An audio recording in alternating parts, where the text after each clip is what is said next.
do livro de Atos. Essa é a nossa 17ª mensagem do livro de Atos. Nós já estamos no capítulo 5, né? Isso dá uma boa ideia de que a gente deve chegar perto das 100 mensagens, se a gente for tratar, e vai, né? Esperamos que sim, que a gente possa tratar o livro todo. Hoje é uma última mensagem do livro de Atos. Nós vamos ter esse período do mês de julho, dando liberdade aos preletores que estiverem aqui, e no mês de agosto a gente vai retomar então essa série contínua, né, no livro de Atos. Hoje eu quero compartilhar com vocês os versículos 12 a 16. Eu dei como título para essa mensagem Sinais e Conversões, né? Essas duas coisas acontecem juntas e são destacadas aqui nesse texto que nós vamos ler. Então, Atos capítulo 5, versículos 12 a 16. Como eu sempre digo, se você quiser acompanhar na mesma versão que eu uso a versão NVI, você pode acompanhar nas telas. Se você usa alguma outra versão ou prefere alguma outra versão, use o seu celular ou a sua Bíblia e fique à vontade também. Não há nenhum problema nisso. São apenas versões de uma mesma palavra, de um mesmo conteúdo. Então vamos lá? Atos capítulo 5, versículos 12 a 16. Estou sem aqui de novo. Se você quiser tirar e pôr de novo, ver se entra, por favor. Sempre acontece alguma coisinha com isso aqui, né? Mas tudo bem, vamos lá. Versículo 12. Eu tirar e pôr de novo, ele tinha que sumir aqui da minha frente e aparecer. Isso, gente. Muito obrigado. Põe de novo, por favor. Isso, continua não funcionando, muito bem. Versículo 12, vocês mudem aí para mim, por favor. Versículo 12 a 16. Os apóstolos realizavam muitos sinais e maravilhas entre o povo. Todos os que creram costumavam reunir-se no pórtico de Salomão. Dos demais, ninguém ousava juntar-se a eles, embora o povo os tivesse em alto conceito. Em número cada vez maior, homens e mulheres criam no Senhor e lhes eram acrescentados, de modo que o povo também levava os doentes às ruas e os colocava em camas e macas, para que pelo menos a sombra de Pedro se projetasse sobre alguns enquanto ele passava. Afluíam também multidões das cidades próximas a Jerusalém, trazendo seus doentes e os que eram atormentados por espíritos imundos, e todos eram curados. Esse texto, irmãos, ele é um parágrafo dentro do que Lucas vem apresentando. Ele é um texto único, coeso. É um parágrafo, na verdade, seria essa a melhor forma de apresentar. O que ele está mostrando aqui, o que Lucas está nos mostrando, ou fazendo, é o fechamento do relato que ele nos apresentou até aqui.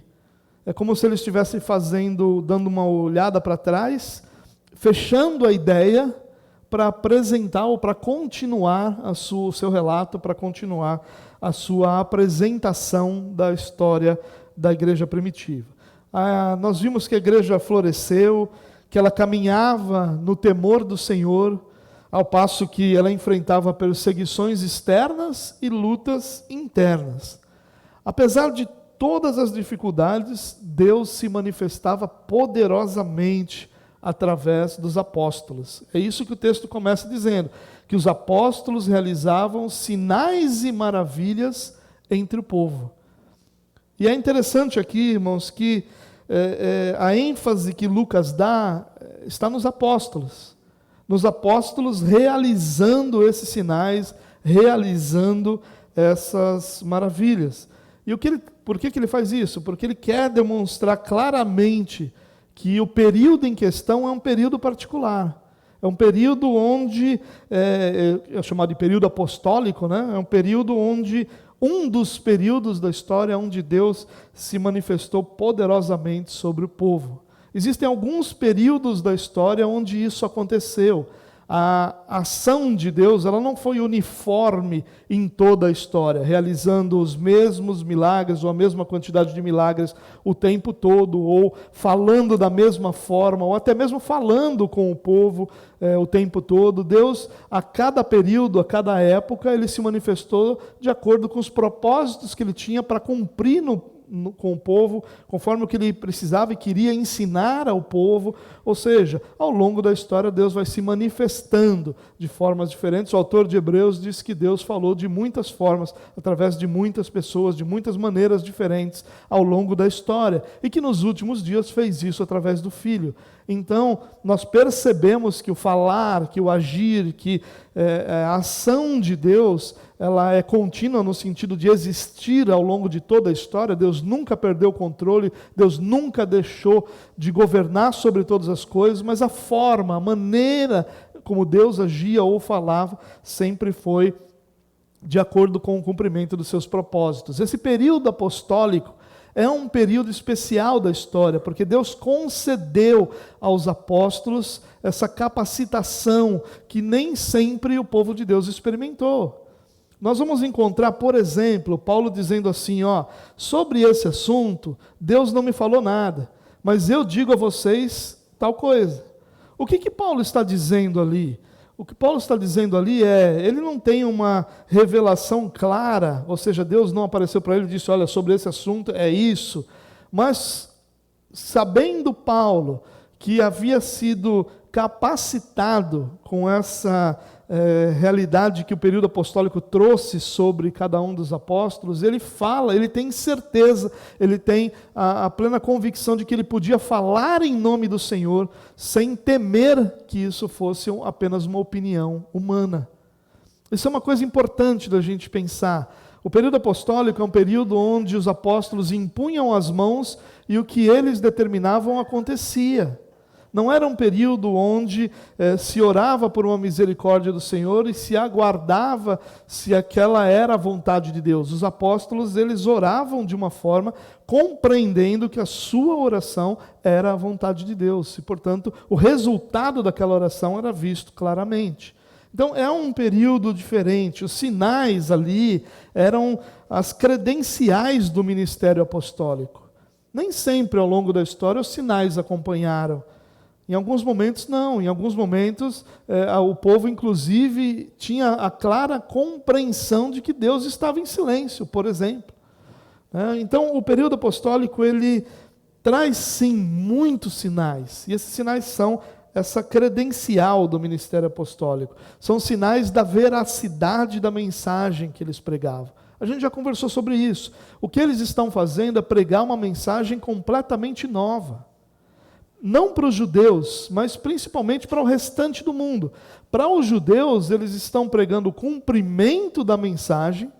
É interessante que Jesus ele vai trazer uma correta interpretação que, na maioria das vezes, é diferente da interpretação que os próprios judeus tinham sobre a lei. Então é uma mensagem nova, ainda que para os judeus ela fosse, de alguma forma, familiar, ela não era a mesma mensagem que os judeus pregavam. Para o restante do mundo, então, é algo completamente novo. Então, os sinais acompanham a mensagem com o propósito claro de provar a veracidade daquela mensagem. Provar que aquela mensagem realmente era uma mensagem do Senhor. O texto continua aqui dizendo que todos os que creram costumavam reunir-se no pórtico de Salomão. Esse lugar aqui já foi mencionado, né? Em alguns outros momentos, em algumas outras mensagens. Era um local onde a igreja primitiva se reuniu e parece que por bastante tempo aquele foi o ponto de encontro da igreja primitiva. O pórtico de Salomão, um pórtico, ele é um local coberto, normalmente com colunas que apoiam essa cobertura, e normalmente o pórtico é um acesso. O pórtico de Salomão era um dos acessos ao templo. Um local amplo, é verdade, um local coberto, um local que protegia das intempéries do clima e que também, por ser um local fechado, certamente proporcionava uma acústica que favorecia ali a reunião.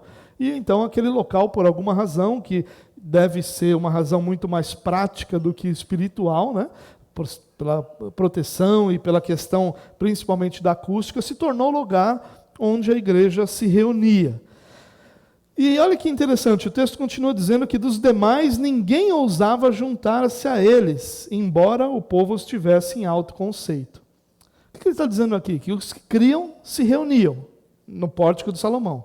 E os outros? Os outros tinham a igreja em autoestima, consideravam a igreja uma coisa valiosa, mas não ousavam se unir a essa igreja. Não se propunham a estar juntos. Por que razão? Bom, no mínimo duas razões nós podemos perceber aqui nos textos que nós já lemos. Em primeiro lugar, havia uma perseguição aos cristãos.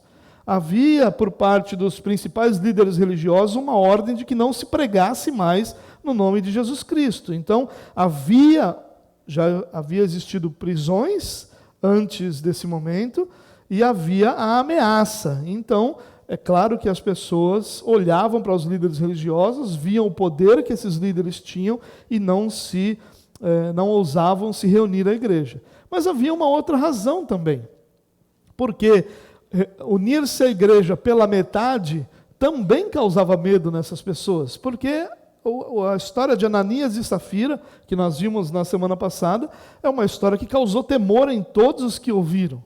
Então, por um lado, eles não se reuniam com a igreja porque tinham medo dos principais líderes religiosos. Por outro lado, se eles estivessem lá pela metade, havia o temor de que o que aconteceu com Ananias e Safira acontecesse com eles. Então, eles não ousavam. Interessante o texto diz aqui, ninguém ousava juntar-se a eles. Isso é algo bastante interessante. Mas aqui, irmãos, também há algo para a gente notar.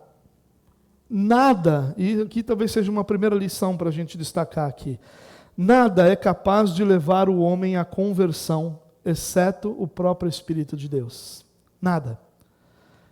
Nada é capaz. Eles olhavam para a igreja e eles viam nessa igreja um bom testemunho, eles viam milagres, eles viam muitas pessoas se unindo àquela igreja, eles viam uma mensagem libertadora com relação a todas essas coisas, e nada ali era capaz de levar o homem à conversão. Volta aí para mim, a hora que precisar passar, eu peço, por favor, que não é esse o ponto aí.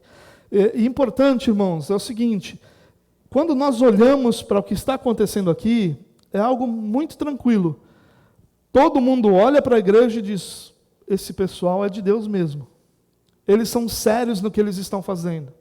Eles estão fazendo o que estão fazendo de todo o coração. Eles se entregaram plenamente a isso. Mas isso não era capaz de fazê-los se converter. E aí, então eles olhavam os sinais e viam, olha, pessoas estão sendo curadas. E tinha a história do mendigo que estava à porta do templo, que é o que desencadeou tudo o que está acontecendo aqui. Eles conheciam aquele homem tinha já quase 40 anos que estava sofrendo daquela forma, e esse homem agora andava, esse homem agora havia sido transformado, olha que milagre maravilhoso, uma vida foi transformada, e aquilo também não produzia conversão. Nós nos enganamos, irmãos, achando que são as coisas que acontecem que produzem conversão. Quem produz conversão é o Espírito Santo de Deus, regenerando o coração, produzindo novo nascimento no coração daquele que Deus chama para si.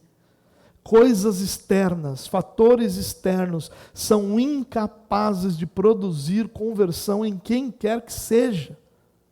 E é isso que a gente vê aqui.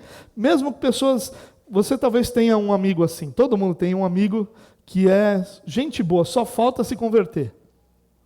Você tem um amigo assim, todo mundo tem. Ele é gente boa, ele só falta se converter. Por que só falta se converter? Porque aquilo ele não pode produzir. E você também não pode produzir. E nada que aconteça com ele, ao redor dele, pode produzir.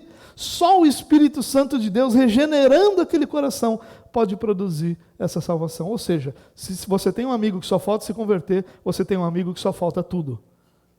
Ele não tem nada. Porque tudo que ele tem é absolutamente inútil para a conversão. O que ele precisa é de uma única coisa, da ação do Espírito Santo sobre ele. Bom, o texto continua, e é interessante que ele O texto diz assim: em número cada vez maior, homens e mulheres criam no Senhor e lhes eram acrescentados. Aqui ele faz o contraste. Por um lado, nada do que estava acontecendo produzia a união das pessoas à igreja, o fato delas quererem estar lá, mas por outro lado, Deus chamava eficazmente aqueles que ele desejava salvar e acrescentava essas pessoas à igreja. Só para essa frase ficar melhor, irmãos, eu queria propor aqui uma tradução, quase uma paráfrase, né? Uma tradução que poderia ser um pouquinho mais clara. Ao invés de nós olharmos para esse texto, quando ele diz, em número cada vez maior, homens e mulheres criam no Senhor, que é uma tradução extremamente correta, de uma forma a clarear, a gente podia pensar assim, mais e mais crentes no Senhor, tanto homens como mulheres, porque aqui mulheres são mencionadas claramente, estavam sendo acrescentados ao seu número. Então, Deus estava chamando homens e mulheres e acrescentando essas pessoas à igreja. Era o Senhor, e ainda é o Senhor, que acrescenta pessoas à igreja por meio da salvação que Ele produz. Sempre foi e sempre será o Senhor que realiza a salvação no coração de qualquer um.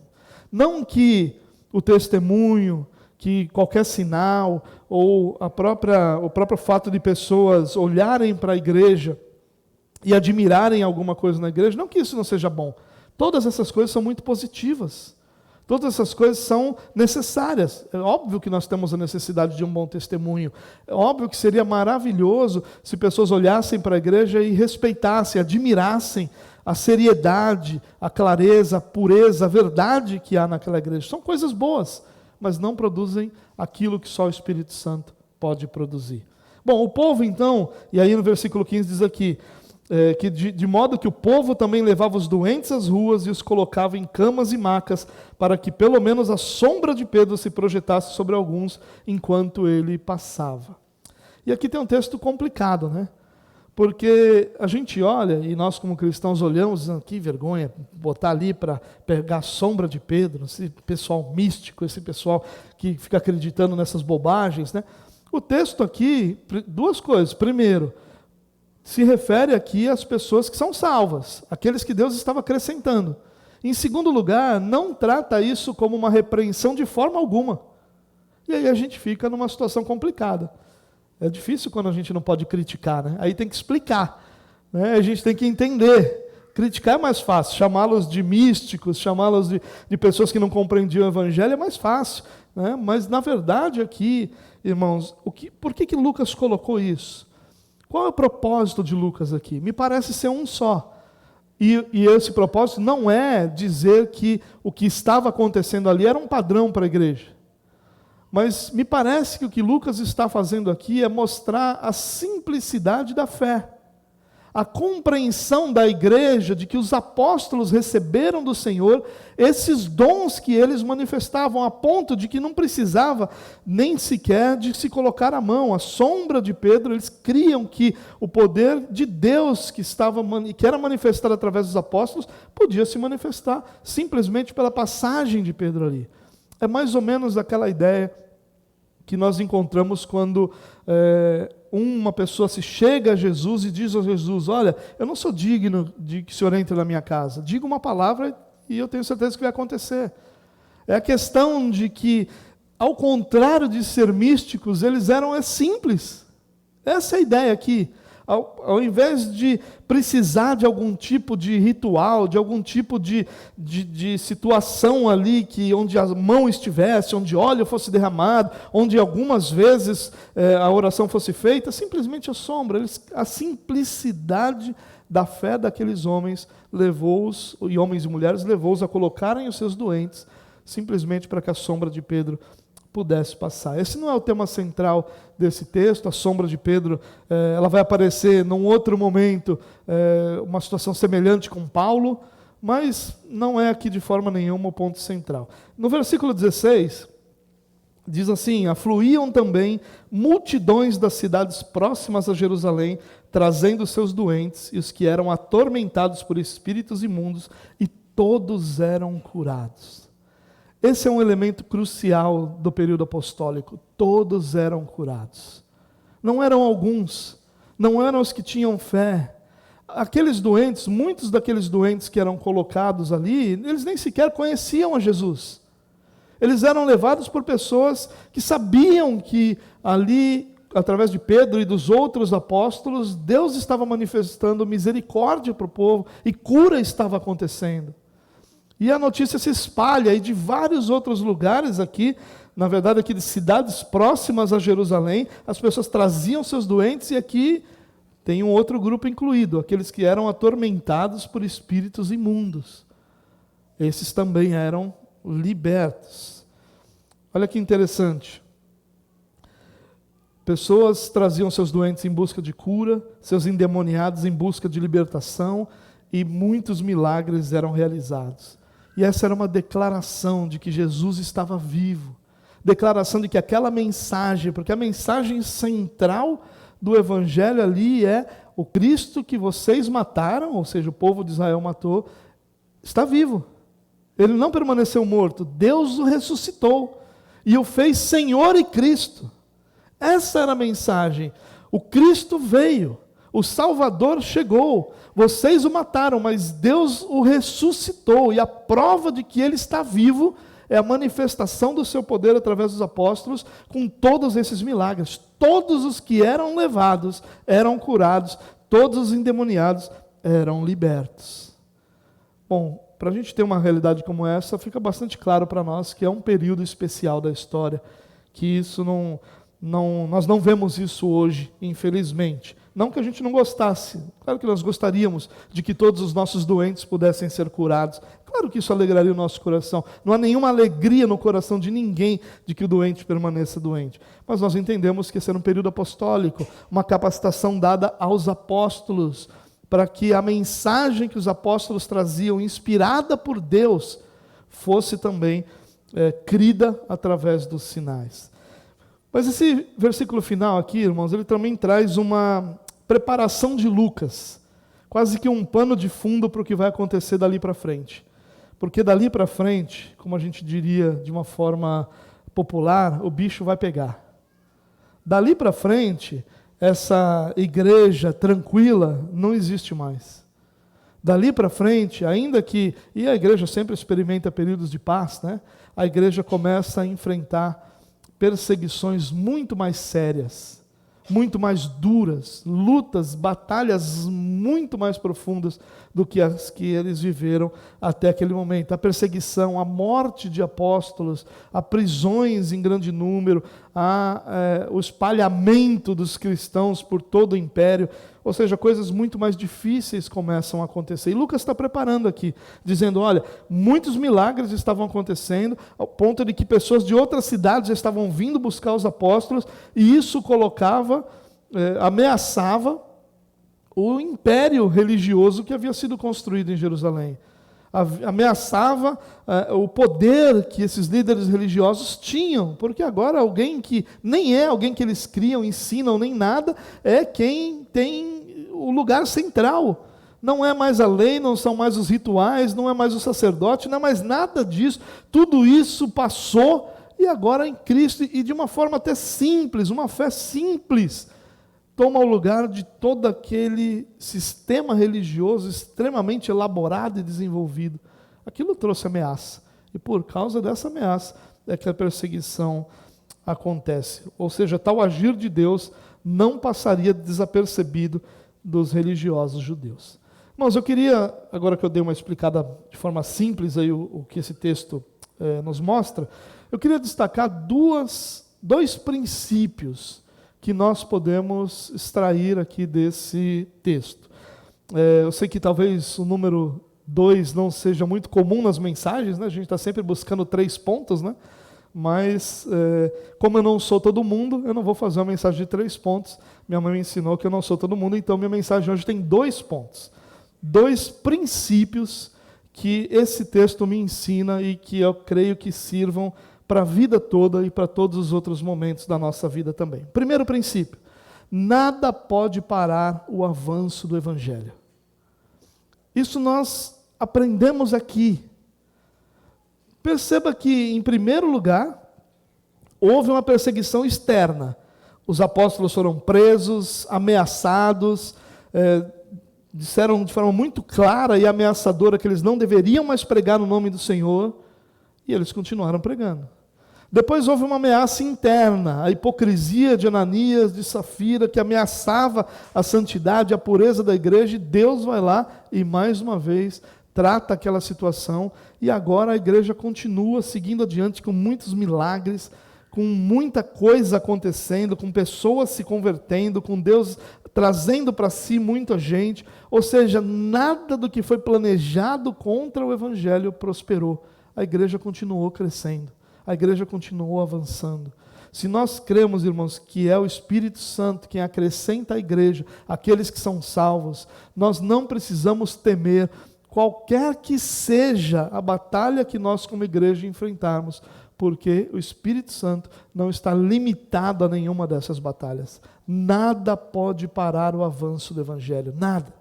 Sejam as nossas dificuldades internas, sejam as nossas perseguições ou as perseguições que sofremos externamente, nada disso pode parar o avanço do Evangelho. É interessante que no versículo 14 em um número cada vez maior, homens e mulheres criam no Senhor e lhes eram acrescentados. Um número cada vez maior. Quanto mais as lutas vinham, mais a igreja crescia. Olha que interessante isso, irmãos. Lucas aqui, ele já perdeu a conta. Num primeiro momento ele fala de 3.000, no segundo momento ele fala que a igreja tinha cerca de 5.000 homens. Aqui ele só diz que tinham homens e mulheres, não dá mais para saber, já é uma igreja incontável. E a igreja continua crescendo, e a igreja continua prosperando, e a igreja continua seguindo adiante, porque nada pode parar o avanço do Evangelho. Nada pode parar. E dentro desse princípio, irmãos, eu queria destacar algumas aplicações para a nossa vida. A primeira delas é a seguinte: se nada pode parar o avanço do Evangelho, nós não precisamos adocicar a nossa mensagem. Você já tomou dipirona em gotas? Aquele negócio é ruim, não é? O que muitos pais ou mães, pai não faz isso, pais falam, engole aí que você tem que ser homem. Mas as mães fazem o quê? Elas vão lá, colocam açúcar, agora já tem o líquido, né, com sabor, né? A gente devia estar recebendo para fazer essa propaganda aqui para você, mas, ou seja, uma coisa que é ruim é adocicada, para ser mais agradável de ser consumida. É isso que a gente faz com tudo que é amargo, é isso que a gente faz com tudo que é ruim. E a gente acha que a gente precisa fazer a mesma coisa com o Evangelho. Então nós pegamos a mensagem do Evangelho, que é uma mensagem de confrontação, uma mensagem de fé, uma mensagem de submissão e rendição ao Senhor, uma mensagem do senhorio, de centralidade de Cristo, e nós adocicamos. Como é que nós adocicamos essa mensagem? Nós colocamos o homem num lugar de destaque, num lugar central. Nós diminuímos qualquer problema que a justiça de Deus possa causar com que nós somos e apresentamos apenas o amor de Deus. Deus é amor, Jesus te ama, olha que coisa boa, Jesus vai entrar na sua vida e tudo vai ficar bom, maravilhoso, que maravilha, glória a Deus. E a gente adocica a mensagem do Evangelho. Só que, irmãos, adocicar a mensagem do Evangelho não é como adocicar a dipirona. Porque ali nós estamos lidando com um remédio que fará o mesmo efeito, o mesmo adocicado. O Evangelho, ele, quando adocicado, ele se torna qualquer outra coisa que não é o Evangelho. Ele não é mais a verdade do Evangelho, ele não é mais o senhorio de Cristo, ele não é mais o arrependa-se porque é chegado o reino de Deus. Ele é qualquer outra coisa, ele é olhe para Deus e receba dele o que você quer. Os lugares são trocados, os papéis são invertidos, Deus é diminuído, o homem é exaltado, e qualquer outra mensagem é apresentada que não seja o Evangelho. Essa é uma aplicação para a nossa vida. A mensagem do Evangelho, ela é uma mensagem de liberdade, é uma mensagem de vida, é uma mensagem de salvação, mas às vezes ela é apresentada de forma amarga, de forma forte, mas sempre deve ser apresentada de forma verdadeira.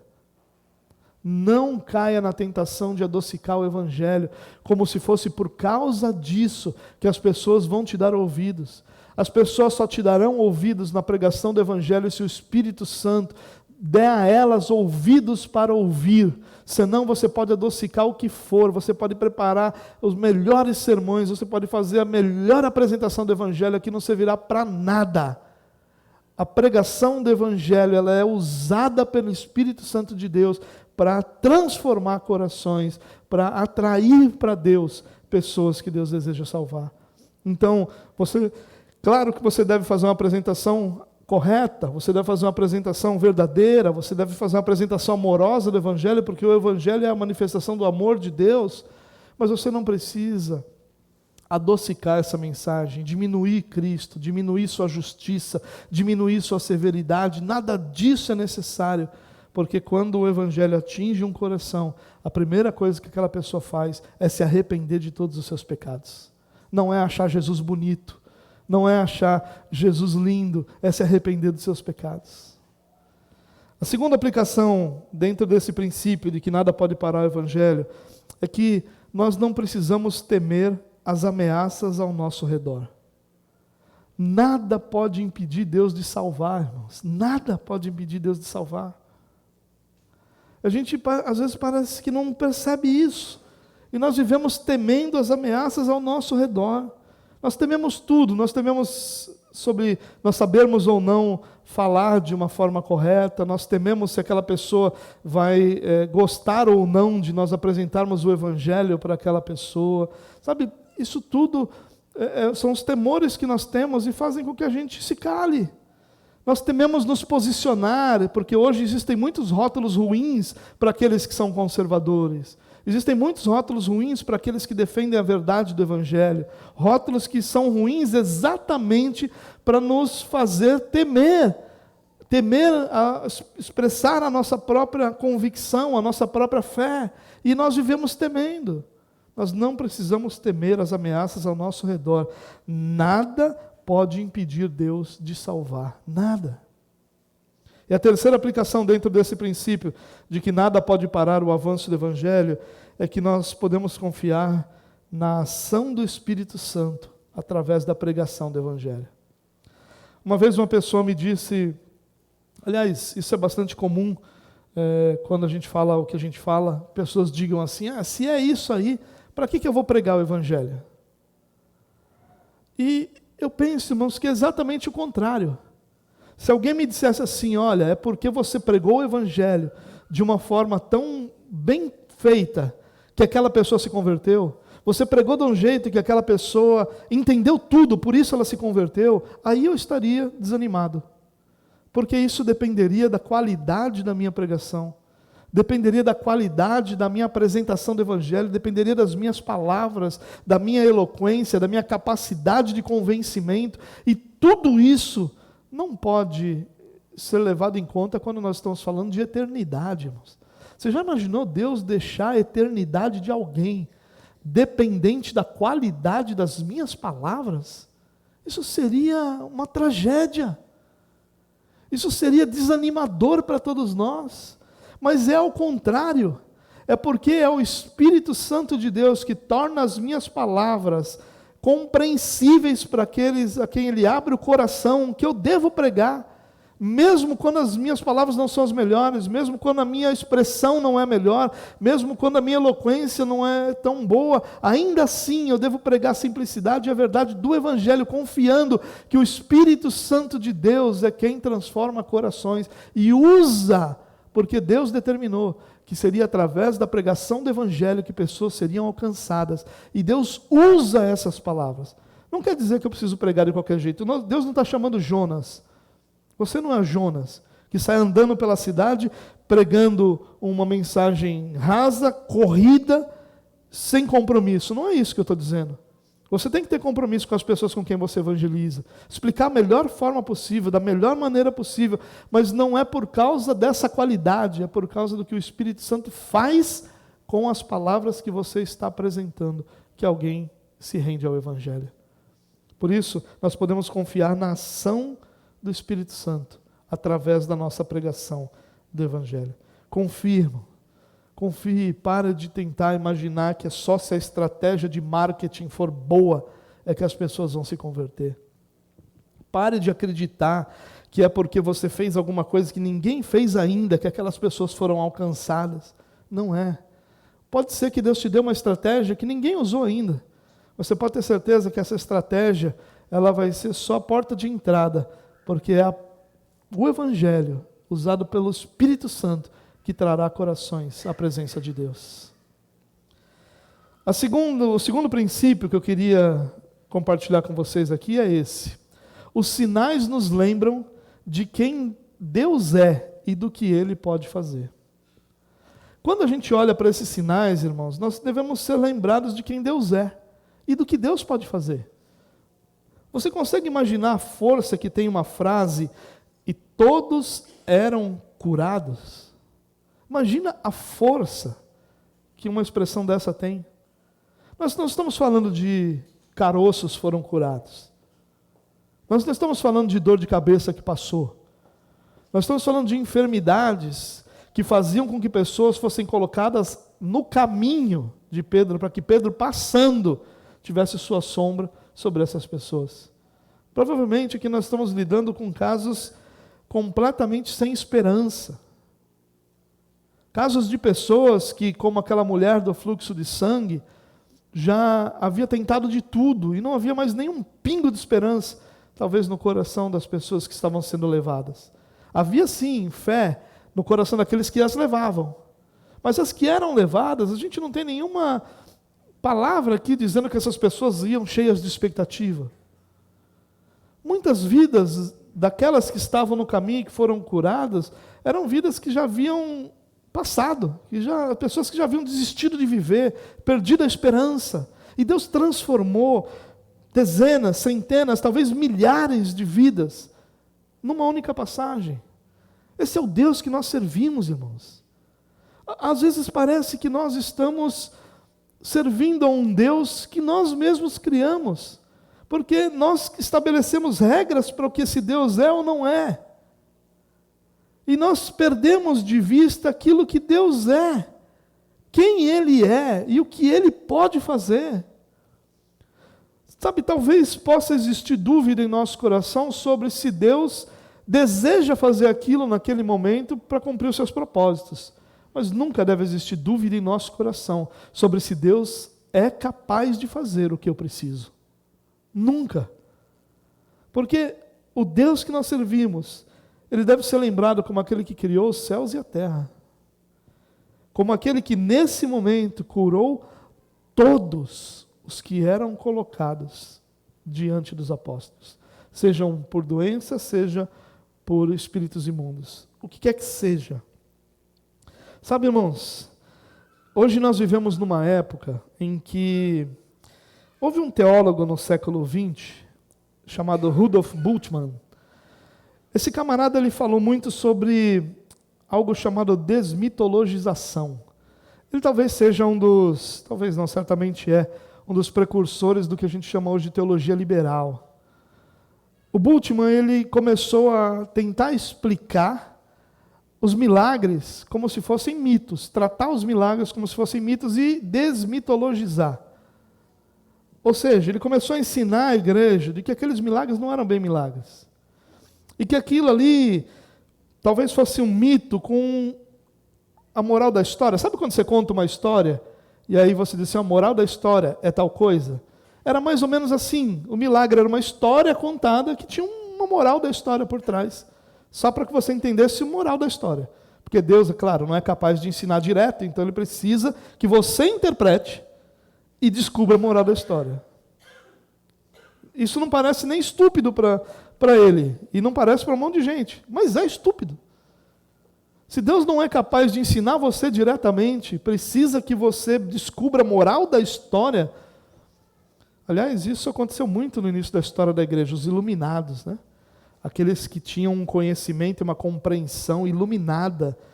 E a gente vive isso até hoje. Pessoas vão enganando a igreja como se fossem esses iluminados, que têm uma compreensão que só eles têm. E a gente vive muito essa época, irmãos. Tem muita gente que olha, um dia desses eu conversei com uma pessoa, e ela estava conversando com o marido, não amor, mas olha, Abraão viveu isso, e Abraão... E aí ele falou para ela, amor, Você acha que Abraão existiu mesmo? Aquilo é história para ensinar para a gente ali. A esposa olhou para ele e falou, como é que é? E às vezes a gente está tratando a Bíblia assim, irmãos. A gente está muito mais interessado na moral da história do que em quem Deus é.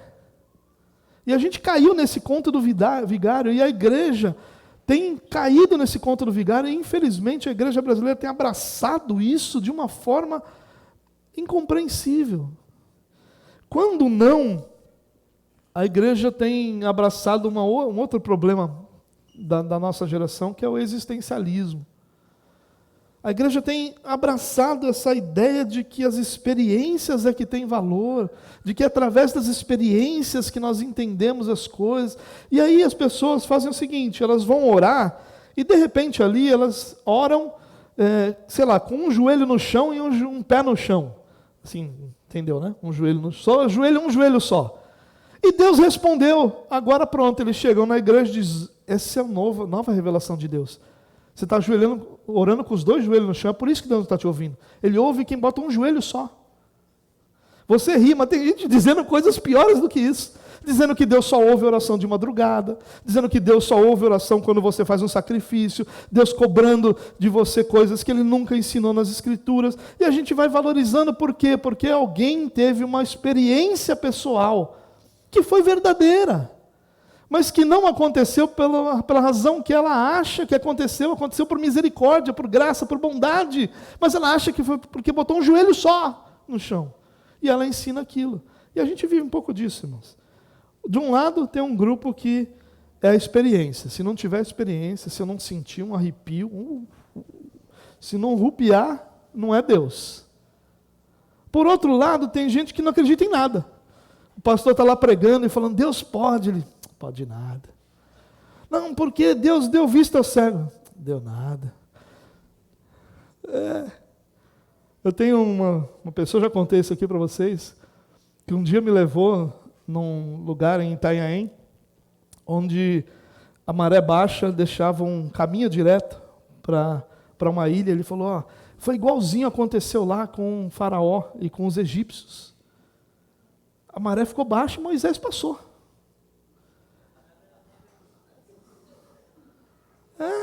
Aí eu falei para ele, então o milagre foi maior ainda, né? Porque na maré baixa Deus matou afogado todos os egípcios. As pessoas estão tratando assim o negócio. É tudo uma história, tudo tem uma explicação, porque o sol com ascendente em Marte, escorpião, isso aí é outro grupo, né, que fala essas besteiras. Mas isso aí que é a razão. Irmãos, em nome de Jesus, irmão, Deus é poderoso para mudar qualquer situação. Ele é poderoso, porque Ele criou todas as coisas e as sustenta com o seu poder.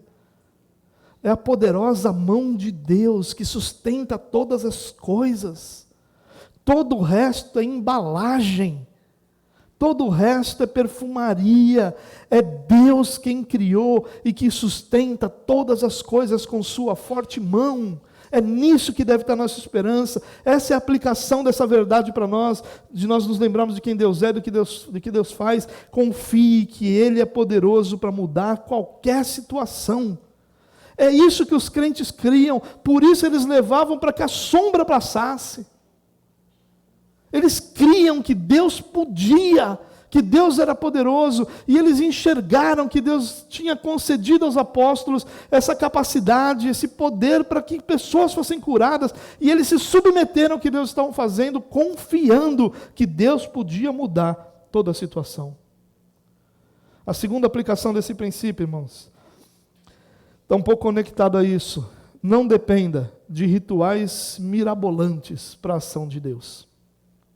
Às vezes nós olhamos para ali e a gente começa a achar que a sombra é algum indício de que Deus gosta de fazer essas coisas. Houve uma época, alguns anos atrás, não sei se você teve o desprazer de participar disso, mas que existiam muitos atos proféticos. Então as pessoas faziam atos proféticos. Então, queremos comprar esse imóvel, vamos dar 7 voltas em torno do quarteirão, marchando, porque esse é um ato profético. Estamos demonstrando para Deus a nossa fé. Claro, porque Deus não sabe, né? Ele precisa que eu demonstre. E a gente começa a criar esses negócios mirabolantes. Eu não sei se você já teve a experiência de ir no monte orar, né? Eu fui muito em monte orar, mano. Fui muito em monte orar. Eu adoro orar em monte. Olha, é uma coisa que vocês talvez não saibam, né? Mas por que razão que eu gosto de orar em monte? Porque não tem ninguém perturbando. Mas aí, às vezes, eu comecei a ir no monte e começava a chegar um cara do meu lado. Ó, pastor, aquela flor ali está acendendo, aquela folha.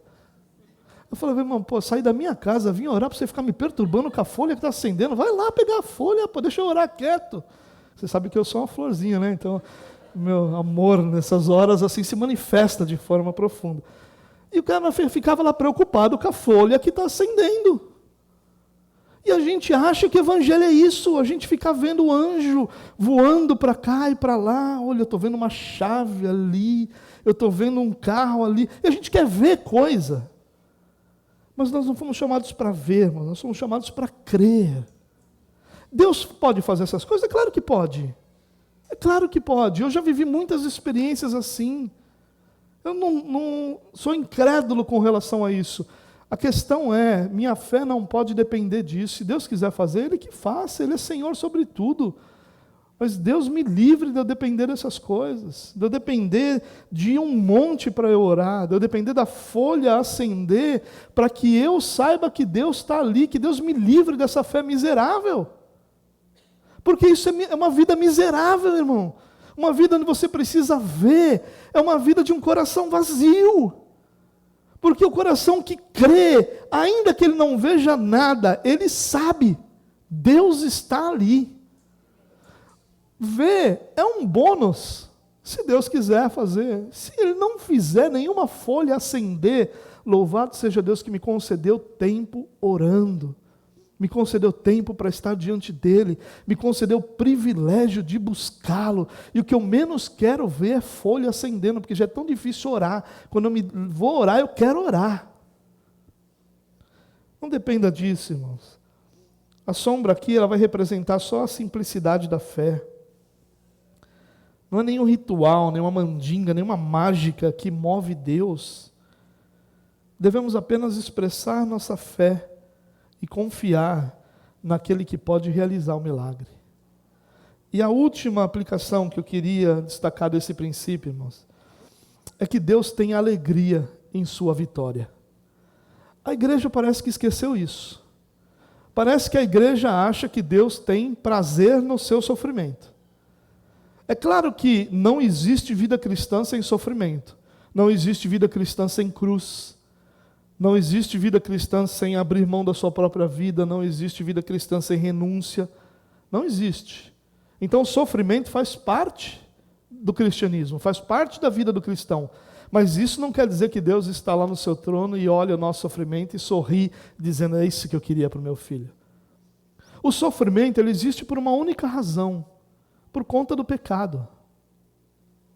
Até o pecado não existia sofrimento. Que sofrimento existia no Éden? Imagina, Deus plantou um jardim para essa família, para esse casal.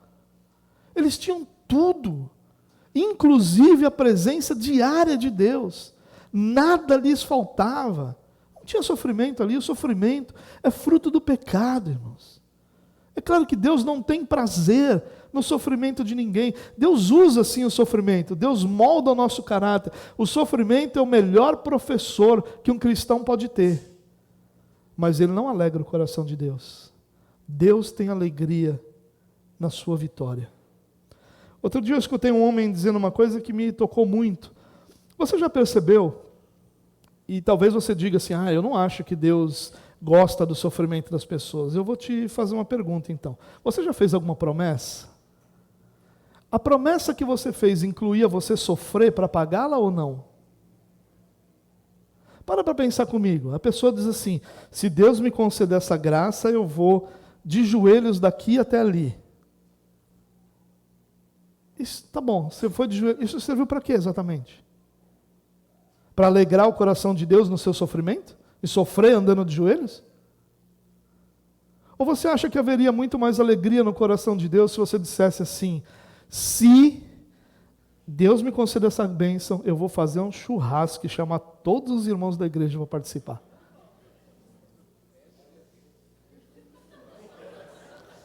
isso é de Deus, irmão. Mas sabe por que a gente promete algo que a gente vai sofrer? Porque a gente acha que Deus gosta do nosso sofrimento. A gente aprendeu que Deus ama ver seu povo oprimido. E é o contrário disso. Quando você lê o início do livro de Êxodo, o autor vai mostrando que o povo começa a ser cada vez mais oprimido, até que Deus vem e diz, olha, eu vim para trazer libertação ao meu povo. A opressão causou Deus vir para mudar aquela situação. Não tinha prazer em Deus por aquilo. Nenhum prazer. E parece às vezes, irmãos, que nós achamos isso. E tem uma razão por que a gente pensa isso. Bom, primeiro tem essa herança católica que fala do sofrimento como algo bom. Né? Quando ele pode ser um professor, um bom professor, mas ele não é bom para ninguém. Ele ensina, mas ele ensina de forma dolorida. Mas, por outro lado, os cristãos começaram com esse triunfalismo, com essa teologia da prosperidade, e aí, para rejeitar isso, a gente acha que Deus quer que a gente sofra.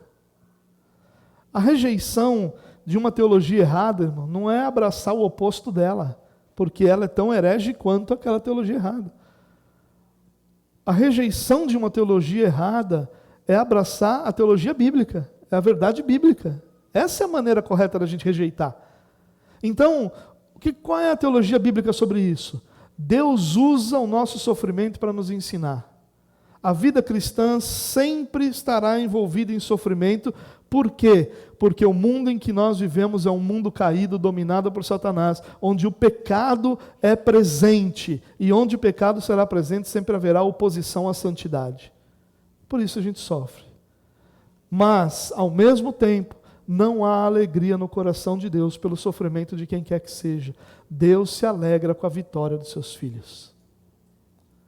Se você crê nisso, ore para que Deus mude o que precisa ser mudado na sua vida. Pare de abraçar o sofrimento em que você vive como se aquilo fosse o presente que Deus te deu. Ele é só um professor, irmão, e como qualquer professor em nossa vida, ele precisa passar. Professor não foi feito para ficar na nossa vida para sempre. Todo professor passa. Os melhores e os piores, todos passam. Porque o professor tem um propósito. O propósito do professor é ensinar. Quando ele cumpre o propósito dele, vamos para o próximo passo. E se o sofrimento é um professor, ele precisa passar também.